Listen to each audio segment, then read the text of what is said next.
And so what happens is it's kind of this idea that what fuels us fools us because we're fueled by this belief. And then it fools us into thinking that we can outwork it. And so if we don't really understand kind of our origin story, where we came from, we're likely to do that. And it ends up that we get to the place we thought would solve everything. And it's actually just a start to the lesson we needed to deal with. Hey, Uncommon Leaders, welcome back. This is the Uncommon Leader Podcast, and I'm your host, John Gallagher.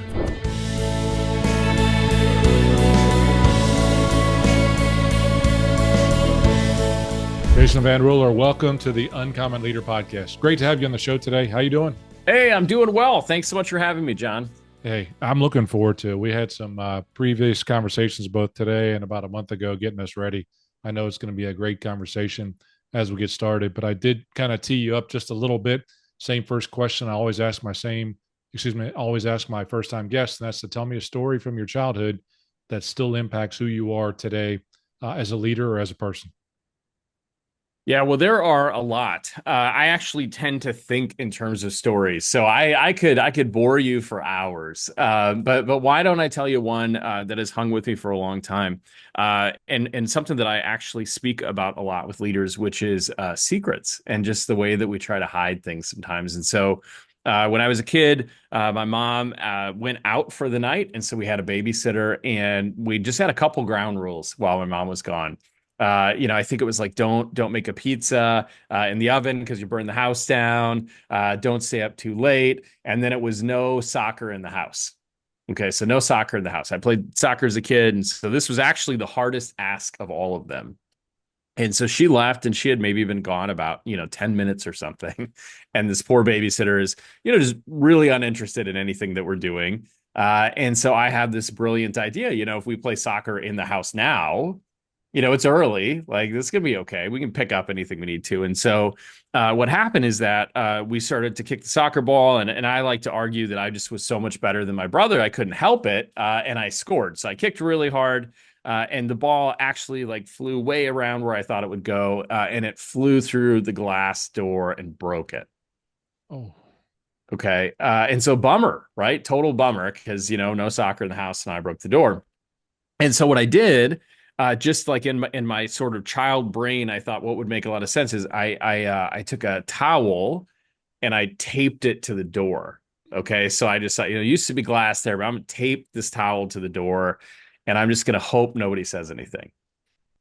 Okay, and so I'm anxious. The night's going by, and I'm like, okay, they're gonna see how this works, right? So my mom comes home, and I'm thinking like, man, I got at least an hour or 2 hours before she notices, right? And I mean, man, how do you not notice that there's a towel hanging over your front door? Right. So the first thing she says to me is just, hey, why is there a towel on the front door? Were you playing soccer in the house? Like instantly I'm busted. Right. And so in that moment, I was like, oh crap. I just remember how it felt to have the anxiety of trying to hide the problem and the thing that I did that I wish I hadn't. And then also when she knew and discovered that both the feeling of like relief, strangely, that like now I didn't have to worry about it anymore, but then of just like, why did I do that? And so that has always stuck with me as an adult, just like being that kid. And just like, hey, I want to be the guy that says, hey, I broke the door. Like, I don't even want to make you I guess. like that. I don't want to do the towel thing. I just want to say, hey, I broke the door. My bad. Love that. And I don't know, you and Peter Brady, something about playing ball in the house and breaking the vase, whatever that was. I mean, so I'm showing my age, certainly. And I'm sure you've heard that before, but that's all I could. Mom always said, don't play ball in the house. And just like she told me, no playing soccer in the house. And here you go again. Love that. Well, maybe that's part of one of your stories that, as you said, goes right along with your presenting. You do a lot of different things. You have started your own two successful private therapy practices. You have been an author, you're a presenter for crowds over 6,500. We got all kind of great stuff to talk about. I'm going to start with your book that came out about a year ago that is a bestseller as well. Get Past Your Past: How Facing Your Broken Windows, sorry, no, it Hmm. says broken places, leads you to true connection. So your book has been successful. It's been your story as you grew up. Why did you write that book, and who were you writing it for? Yeah, I mean, I think in a lot of ways it was to my former self, right? But it's also to a lot of the clients that I work with. It's as a therapist, you kind of get put in this position where people say, well, you only care about the past. That's all you want to talk about.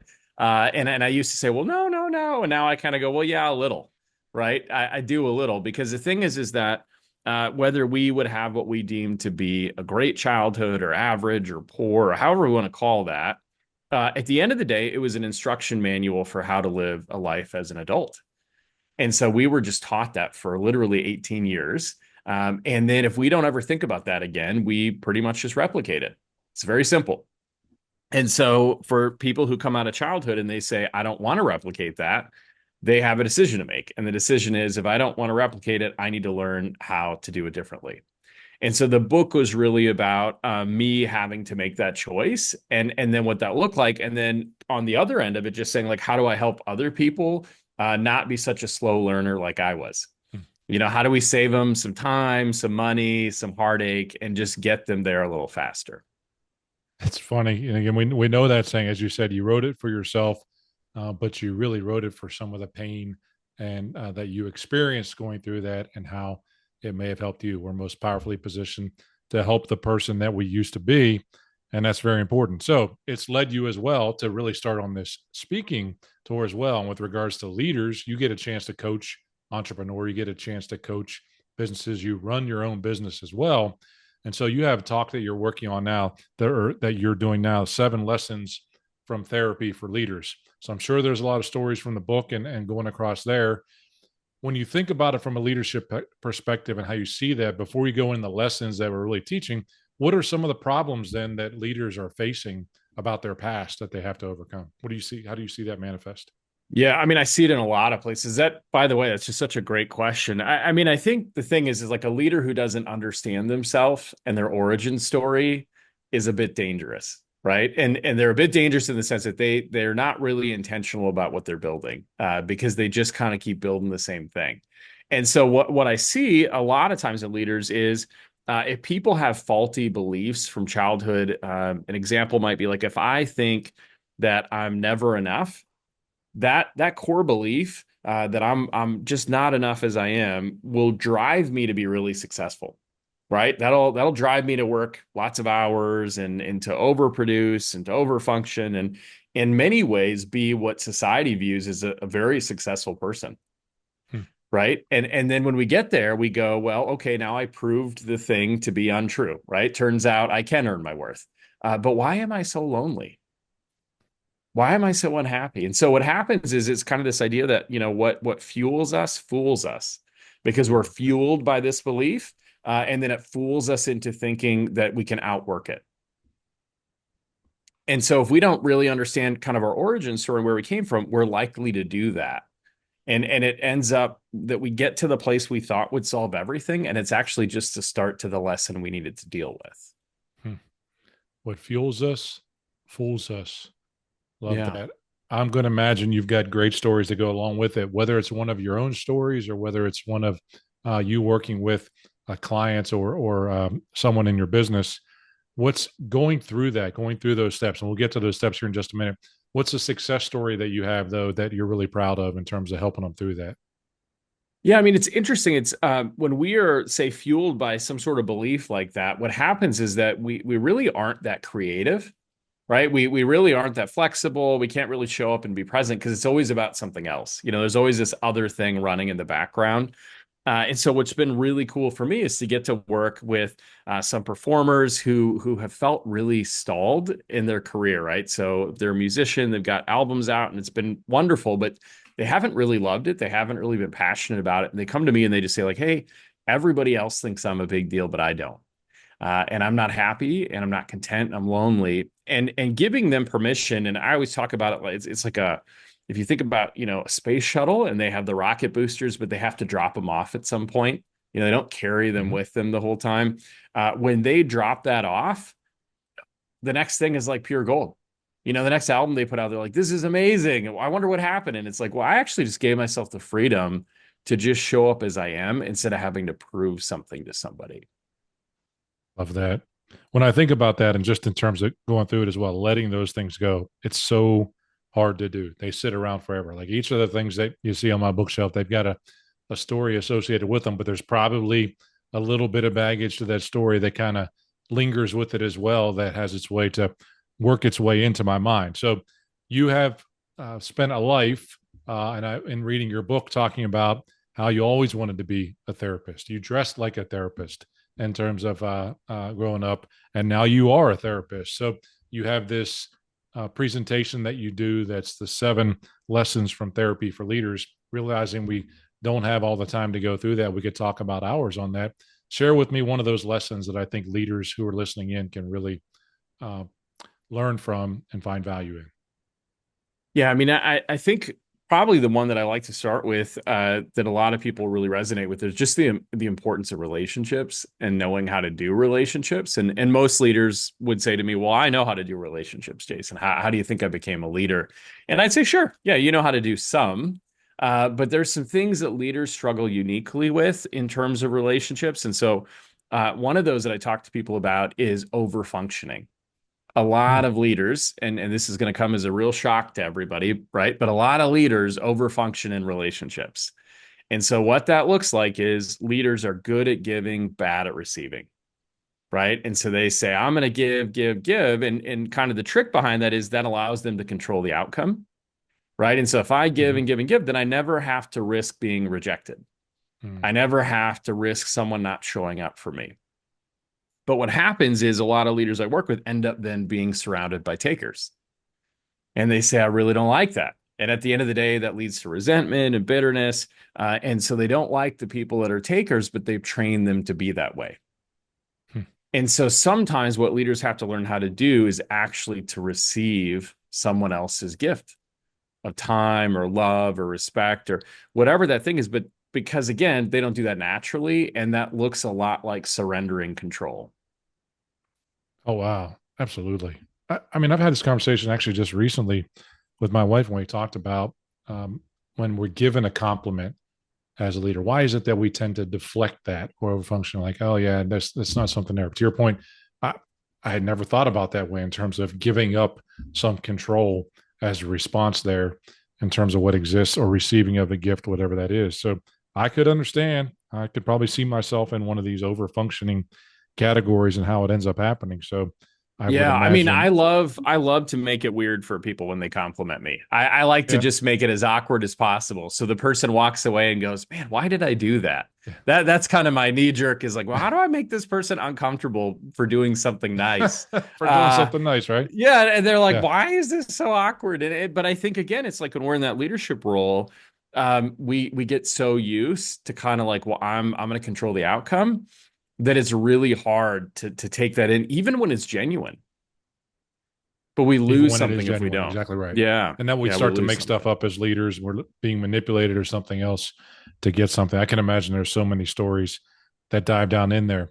Let's go and dive a little bit deeper in terms of what you've done. You know, you have, as I started talking about, your mission is to inspire 1 million therapists, coaches, and service-based professionals to live their dreams and generate greater revenue. Huge mission. I mean, that's something that's bold. That's something out there for you. And I know there are a lot of things that impact you. Again, going through some of your stories in your book, but one of the things that's been very important for you is your faith. How has your Mhm. faith been or shown up in your business, in your leadership, in your coaching as well? And maybe just as a side, because you have it in your book, is tell me about Isaiah 6:8 and what that means to you. Yeah, I mean, I think for me, my faith has been something I wrestled with, initially. That was a thing that was supposed to be good for me that didn't feel that way. Mm. And so I wrestled with it, and then I kind of came to a place where, again, it's consistent with the theme, right? Like I accepted that, I received it, and that had been something I fought. And so when I did that, I just recognized like a lot of this is bigger than me. And so the really great thing about that is I don't actually have to stress so much about things because it's not up to me in the first place. And so, along with Isaiah is like I just need to show up, right? I just need to be here and just say, hey, send me. Like I'm gonna go do the things. And I just need to be a steward. Right. And so that's always, kind of my prayer every day before I work with somebody is like, just help me be a steward of the thing I'm supposed to be a steward for. And then you do the rest. And so for me, and I know it's not for everybody, but for me, my faith has just been that North Star that I kind of keep coming back to, and it just allows me to really be more present in the moment and release a lot of that other stuff. Yeah, I would imagine you can find each one of those, each find your faith in each one of those lessons. Again, going back to overfunctioning is one of those lessons that we have to learn, not just from therapy, but grace is something that as leaders, we're not really good at accepting. Now, again, whether that's as leaders or as Christians, oftentimes as Christians, we're not good at accepting grace that's been given to us, the gift that's been given us on the journey, John 3:16, and that we wouldn't be worthy of that grace. So Mhm. I can see how that can be problematic as well on the journey. Well, and we're How, always, I tell people like there's a lot of things that they're this or that, and we're given one but not the other, or we're good at one but not the other. And so one of those things is I always say people, we have two hands, one's for grace and one is for truth. And mm, some of us are really good at one and not the other, and vice versa. And so leaders, they tend to be really heavy on truth, not on grace, right? So they're really good at beating themselves up and pushing too hard and doing all this judging thing and not great on grace. But other people I talk to, I'm like, you're a little heavy on grace. You need some truth, right? Because right. sometimes we're tempted to kind of wash over things a little too easily. And then we say, yeah, but what about that whole truth thing? So I think for us, it's a balancing act of like, how do I have grace? And also, how do I have truth? Excellent. You talk a lot about leadership and the holistic aspect of leadership as well. You've also had a physical transformation that you went through. How has that impacted you and your leadership style as well? Yeah, I mean, I think it's hard to lead other people if you can't lead yourself, Mm-hmm. right? And so if you come to somebody else and you say like, I want to teach you to be healthy, and you don't appear to be healthy, that's a tough sell.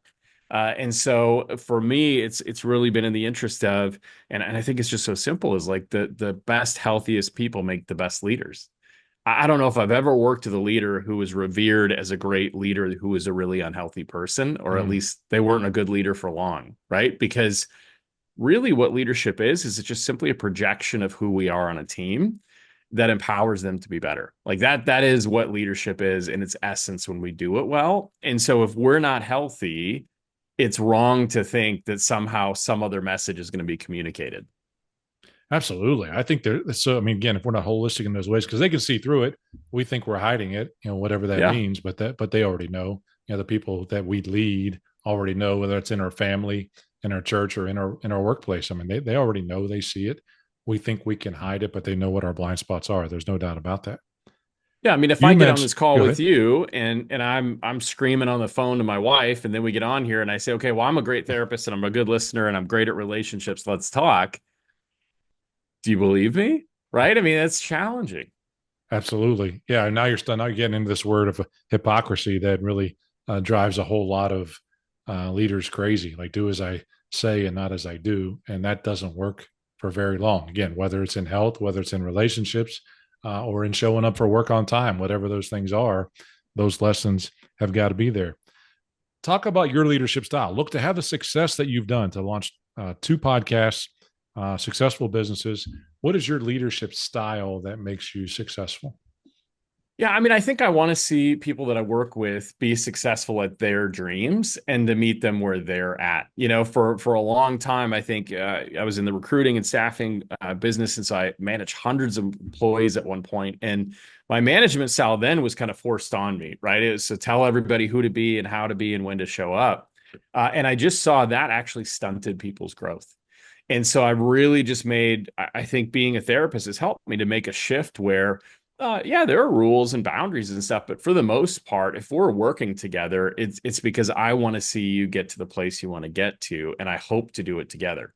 And I recognize not everybody will do that with me. Some people are going to be short-lived in the company, but Mm-hmm. they might contribute something big. And so my leadership style is just to kind of say, like, where do you want to go and how do I help you get there? And along the way, how do we work together? Love that. Setting expectations, understanding where the gap is, helping them close that gap, equipping them with what they need, inspiring, encouraging, so many things. One of the things, just a little fun side note too of this story as well, and how it may have shaped your leadership. When I read through the book and prior to the call, I chatted with you about a fun little story about how a car may have influenced us in our upbringing as well. Both of us have this similarity. We both drove the Chevy Citation as our first vehicle. So, how did a 1984, mine was a 1981, how did 1984 Chevy Citation influence you and shape you as a person and leader?